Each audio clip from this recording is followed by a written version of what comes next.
एक समय की बात है, विजयनगर नामक एक राज्य था जिसकी धरती उपजाऊ थी और लोग सुखी और समृद्ध थे।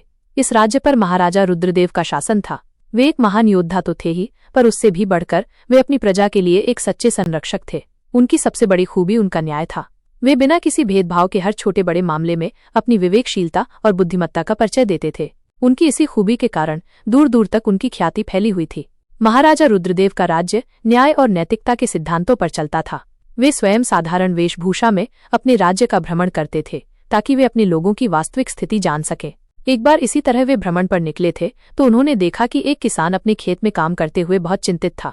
किसान का नाम सुरेश था। महाराजा ने उससे पूछा, क्या बात है भाई, तुम इतने चिंतित क्यों हो?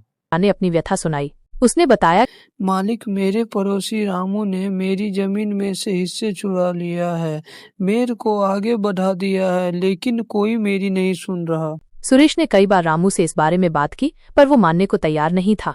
महाराजा ने ध्यान से उसकी बात सुनी। उन्होंने कहा, कल दरबार में आओ, न्याय मिलेगा। अगले दिन सुरेश और रामू दोनों दरबार में हाजिर हुए। दरबार में सारे दरबारी, मंत्री और राजगुरु भी मौजूद थे। महाराजा रुद्रदेव ने दोनों की बातें सुनी। रामू ने शपथ लेकर कहा कि उसने कोई बेईमानी नहीं की है और वो हमेशा से ही उस खेत का मालिक रहा है। सुरेश के पास अपनी बात साबित करने का कोई सबूत नहीं था। दरबार में सन्नाटा छा गया। सबने सोचा कि ये मामला तो सुलझ ही नहीं पाएगा, क्योंकि दोनों के पास कोई सबूत नहीं था। तभी महाराजा ने अपनी बुद्धिमत्ता का परिचय दिया। उन्होंने कहा, इस धरती पर एक शक्ति है जो झूठ नहीं सहती, धरती खुद गवाही देगी। ये सुनकर सभी आश्चर्यचकित रह गए।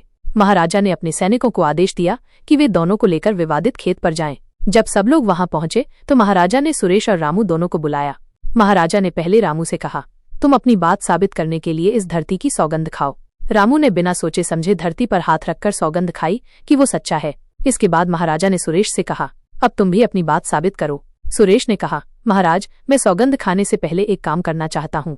उसने अपनी धोती खोली और उसे धरती पर बिछाकर कहा, महाराज, मेरी धोती गंदी है, मैं इसे धरती पर नहीं रख सकता। ये देखकर महाराजा मुस्कुराए और कहा, ठीक है, तुम इसी धोती पर खड़े होकर सौगंध खाओ। सुरेश ने धोती पर खड़े होकर सौगंध ली। महाराजा ने अचानक एक बड़ा फैसला सुनाया, सुरेश सच्चा है और रामू झूठा है।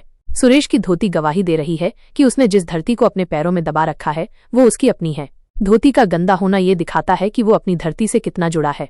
रामू ने धोखे से धोती पर खड़े होने से मना कर दिया, क्योंकि वो जानता था कि उसकी जमीन पर उसका अधिकार नहीं है। रामू ने जब ये सुना तो उसका सिर शर्म से झुक गया और उसने अपना अपराध स्वीकार कर लिया। महाराजा ने उसे दंड दिया और सुरेश को उसका खेत वापस दिलवाया। इस घटना के बाद महाराजा रुद्रदेव का नाम और भी ऊंचा हो गया। लोग कहते थे कि वे न केवल एक राजा थे, बल्कि वे स्वयं न्याय का अवतार थे। उनकी ये कहानी पीढ़ियों तक लोगों के बीच रही और हमेशा न्याय और ईमानदारी का प्रतीक बनी रही।